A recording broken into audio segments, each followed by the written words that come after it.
얼핏 드는 생각은 내가 할 일 이전에 내가 하고 싶은 일을 먼저 확인하는 게 더 중요하지 않을까 그런 생각이 드네요. 그러니까 내가 좋아하는 게 뭔가, 내가 하고 싶은 게 뭔가, 이거하고 내가 해야 하는 게 뭔가, 이거는 조금 결이 다르잖아요. 그죠? 근데 내가 해야 하는 게 뭔가라는 경우에는 대부분 그게 이 외부적인 기대나 외부적인 프레셔에서 오는 경우가 많은 것 같고요. 알게 모르게. 근데 내가 하고 싶은 거는 뭐지? 내가 잘하는 거는 뭐지? 이거는 자기한테서 이제 나오는 그런 것들일 수 있을 것 같아서 그게 더 우선이지 않을까? 내가 하고 싶은 건 과연 뭔가? 그런데 그러다 보면은 근데 그게 될까? 혹은 그게 내가 해야 되는 거랑 맞나? 이제 이런 생각이 또 들 수도 있단 말이죠. 근데 그런 경우는 이제 선택을 해야겠죠. 그래서 제가 드릴 수 있는 말씀은 자기가 하고 싶은 거 해보는 거. 자기가 잘할 수 있다고 생각하는 거 해보는 거. 해보고 아까 실패 말씀하셨는데 실패할 확률도 굉장히 크죠. 근데 거기서 분명히 뭔가를 배우고 얻는 게 있을 거예요. 그래서 책에도 제가 썼습니다만 리스크 테이킹을 하지 않는 것보다는 위험 감수를 하고 실패를 해보는 게 사실은 훨씬 더 낫죠. 왜냐하면 실패를 해보면 뭔가 거기서 배워요. 자기 자신에 대해서. 근데 아예 위험 회피를 해버리면 아무것도 안 하면 늘상 오리무중이죠. 늘상 모르죠. 엄청 깝깝한 거죠. 예. 그 정도 말씀드릴 수 있겠어요.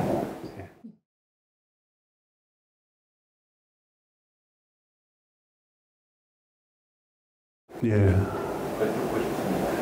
그러니까 손에 피를 묻히는 역할이라고 말씀을 하셨는데, 그렇죠. 예. 그 임원, 회사 임원은 임시 직원의 약자거든요. 연말 되면은 다 전전긍긍합니다. 아이고, 이게 내가 살아남을라나. 내가 승진이 될까? 이 걱정을 하는 사람은 훨씬 형편이 나은 경우고, 그래서 임원은 임시직원의 약자다라는 말을 우리끼리 자조적으로 하기도 하고 그랬었는데요. 그게 그러니까 줄여야 하는 경우가 외부적인 충격에 의해서 그런 상황이 발생하죠. 가장 컸던 거는 외환 위기 때였죠. 97년 11월에 시작된 외환 위기. 그때 뭐 한 30~40%의 임원을 내보내야만 하는 그런 상황이었으니까요. 근데 그런 충격적인 그 쓰나미가 오는 그런 경제 상황이 아닌 경우에는 이게 무슨 자의적으로 그 편의에 따라서 하는 인사가 아니라 원칙에 따라서 규정에 따라서 시스템 프로세스에 의해서 이루어지는 인사라는 신뢰가 조직 안에 자리를 잡으면 인사의 결과에 대한 불만이 훨씬 줄지요. 그 다음에 또 한 가지는 어쩔 수 없이 퇴임을 해야 되는 그런 경우에 커뮤니케이션을 잘해야죠. 커뮤니케이션은 상당히 공을 들여서 이렇게 커뮤니케이션을 소통을 해야 됩니다. 우리가 뭐 이런 게 있었어요. 일반 직원들의 경우에는 바텀 뭐 저희 경우에는 그 5% 하다가 나중에 이제 3% 이렇게도 아마 좀 내려가고 그랬던 것 같은데 평가해서 제일 아래 3%는 이제 아웃이다. 그런 일종의 그 룰 같은 거를 저희가 가지고 운영을 한 적도 있었습니다, 과거에. 그런데 지금 말씀하신 대로 이 조직은 회사는 항상 세피 수혈이 돼야 되거든요. 근데 있던 사람이 나가지 않고 새로 들어오기만 하는 건 참 힘들어요. 이게 그 60, 70년대 고도 성장기에는 그게 가능했죠.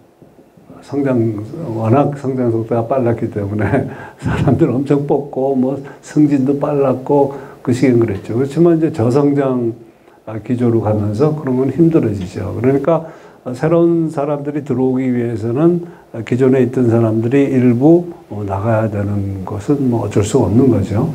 그래서 그런 부분도 그런 식으로 이제 하려고 노력을 했죠.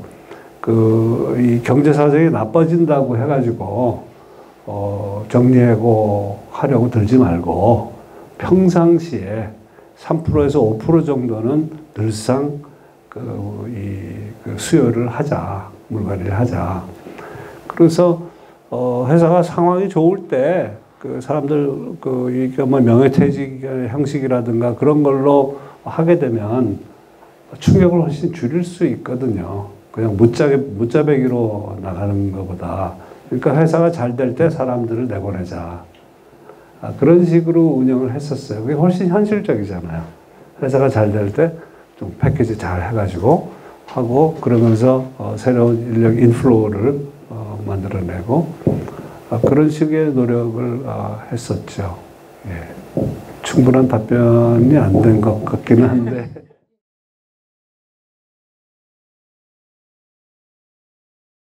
예, 예, 아이고, 예, 질문 감사합니다. 예.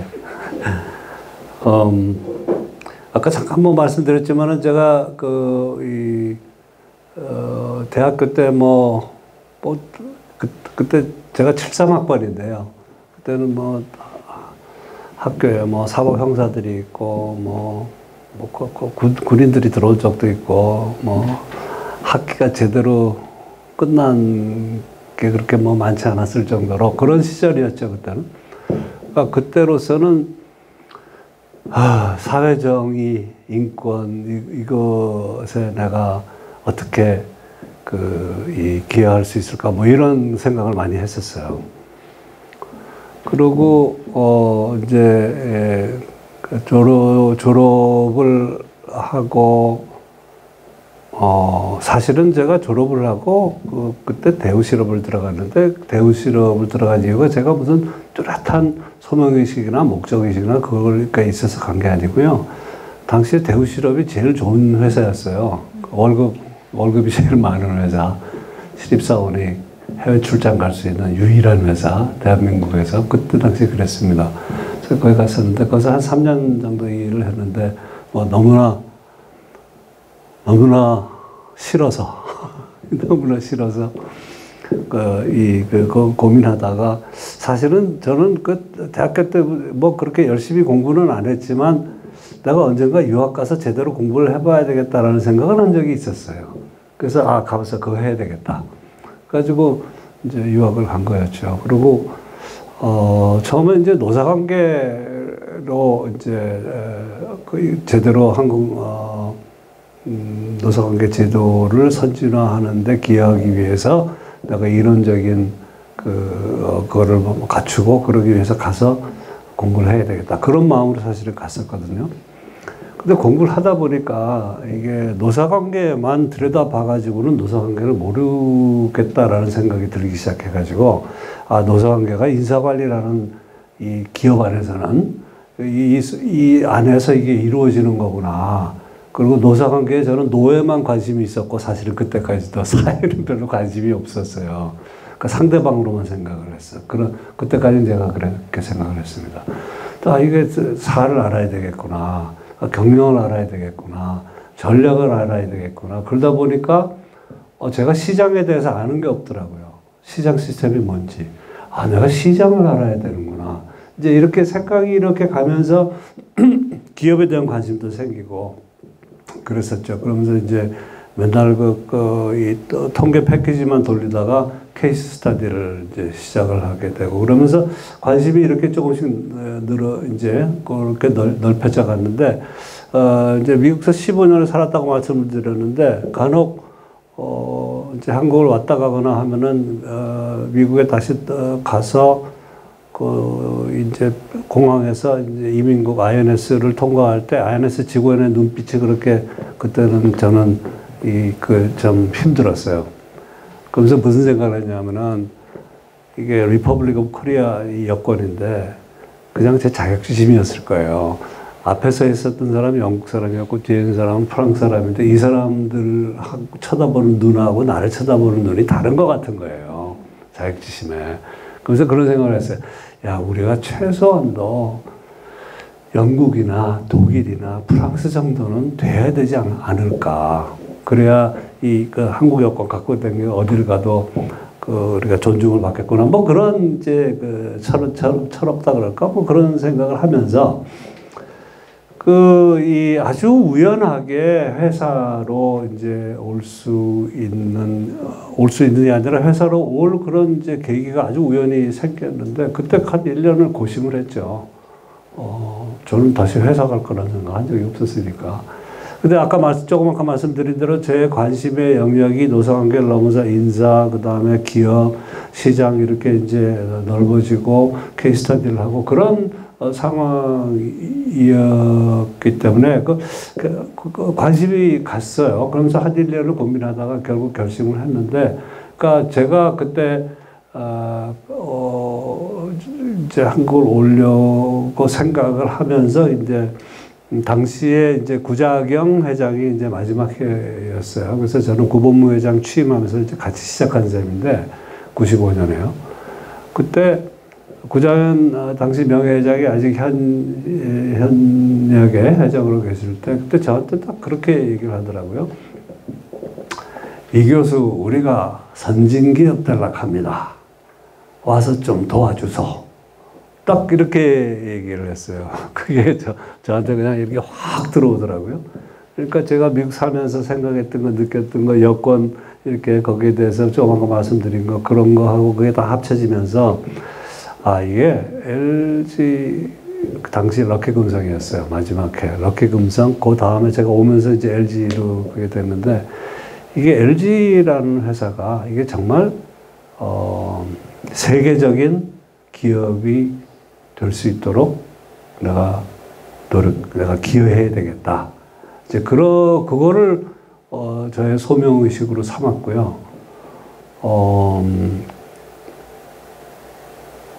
그렇게 회사 생활을 했습니다. 그런데 아무튼 21년을 그렇게 일을 했는데 뭐 결과는 굉장히 더 좋아졌죠. 옛날에 뭐 LG 누가 알았나요? 근데 요즘 미국 가보면 특히 가전제품 같은 거는 참 기분 좋습니다. 예. 딱 가서 보면 최고 가격이고 비싸서 못 산다고 미국 사람들이 얘기할 정도로 그렇게 좋은 제품들을 우리가 내고 있으니까 굉장히 좋은 거죠. 그래서 저의 소명의식은 그런 거였습니다. 이게 그러니까 선진기업이 된다는 게 단순히 커지고 돈 많이 버는 회사가 아니라 시스템, 아까 제가 말씀드렸던 시스템 프로세스가 선진화되고 이게 조직이 그야말로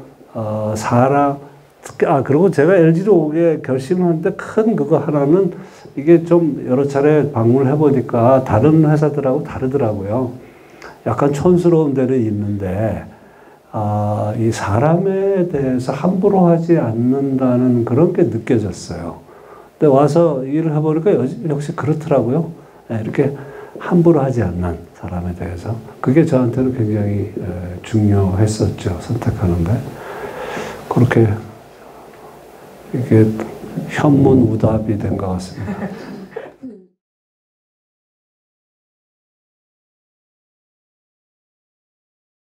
예, 시간이 없으니까 제가 그냥 짧게.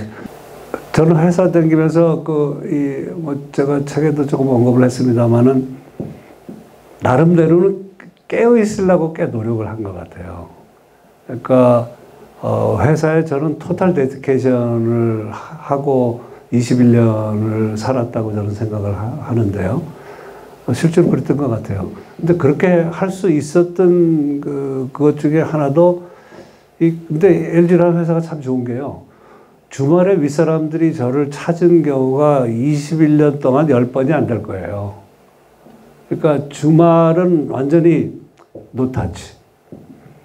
그렇게 해준 게 크게 도움이 됐죠. 그래서 가능하면 주말에는 이렇게 좀 혼자 있으려고 애를 많이 썼어요. 혼자 산에도 가고, 연휴 이런 거 되면은, 뭐 어떤 때는 그냥 제주도 가서 그냥 걷기도 하고, 어떤 때는 또 이렇게 아는 분들 통해가지고, 이렇게 수련원 같은데 가서 한 2박 3일, 3박 4일 이렇게 연휴 같은 때는 그런 데서 좀 있기도 하고 그러면서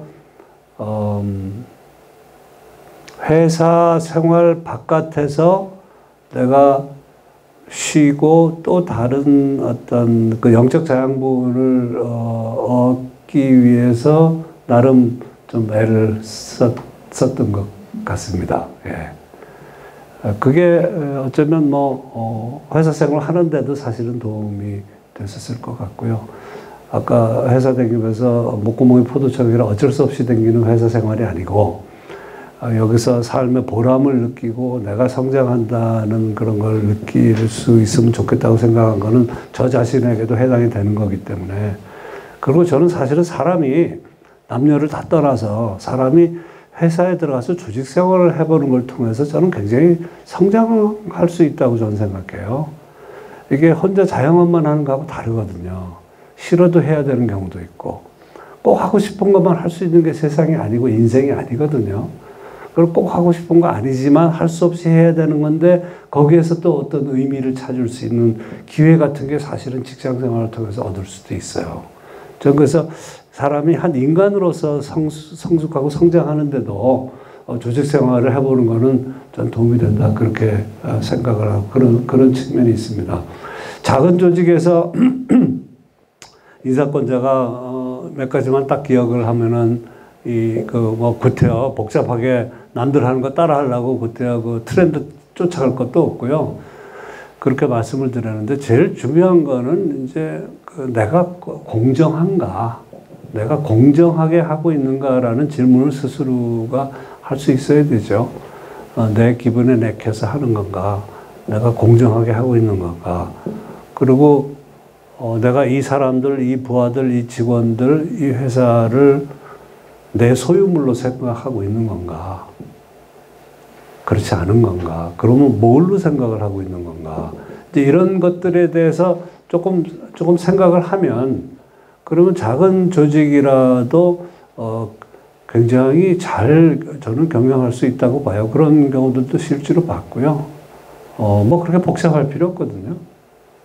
그래서 작은 조직인 만큼 사실은 커뮤니케이션이 쉽거든요. 소통이 쉽고. 그러니까 대화 많이 하고 소통을 많이 하고 그렇게 해서 그야말로 아이 투 아이 하고 하트 투 하트 하고 이런 식으로 하면 웬만한 거는 그냥 다 넘어갈 수 있거든요. 그러니까 구태여 복잡한 시스템 프로세스를 꼭 의존할 필요가 없다는 거죠. 이게 인원이 많아지고 우리가 소위 이제 우리말로 학습 조직이라 그러던데, 별로 잘된 번역 같지는 않은데, 러닝 오가니제이션, 혹은 오가니제이셔널 러닝이라는 이제 분야가 있죠. 거기에서 이제 암묵지, 형식지 이런 얘기를 하거든요. 근데 조직이 커지면은 이 암묵지만 가지고는 서로의 소통의 한계가 있고, 그렇기 때문에 이제 그 조직이 커지면은 형식지가 반드시 필요하죠. 근데 그런 형식지들은 사실은 그 암묵지에 바탕에서 그게 만들어지는 거고, 거기에서 이제 공유가치라는 것이 정립이 될 수 있거든요. 그러니까 작을 때는 그런 뭐 몇 가지만 생각을 바로 하면 소통을 열심히 하겠다. 나는 공정하게 하고 있는가. 저 사람들을 내 소유물로 생각하는 건가. 뭐 이런 몇 가지 질문만 스스로에게 던질 수만 있어도 전 잘할 수 있다고 봅니다. 마지막 강의이자 토크쇼 해주신 이병남 이사님께 박수 부탁드립니다. 아이고 사장님 감사합니다. 장수경 기자가 네네. 감사합니다. 이영희 저널리즘 스쿨이라는 이름으로 인연을 맺었던 여러분들 모두 감사드리고요. 이렇게 저는 힘을 많이 받았어요. 여러분들에게 좋은 에너지를 받았고요. 같이 이렇게 공부하려고 하시는 분들의 모습을 보면서 저 자신을 되돌아보는 시간도 되었습니다. 네, 수고하셨습니다. 감사합니다. 수고하셨습니다.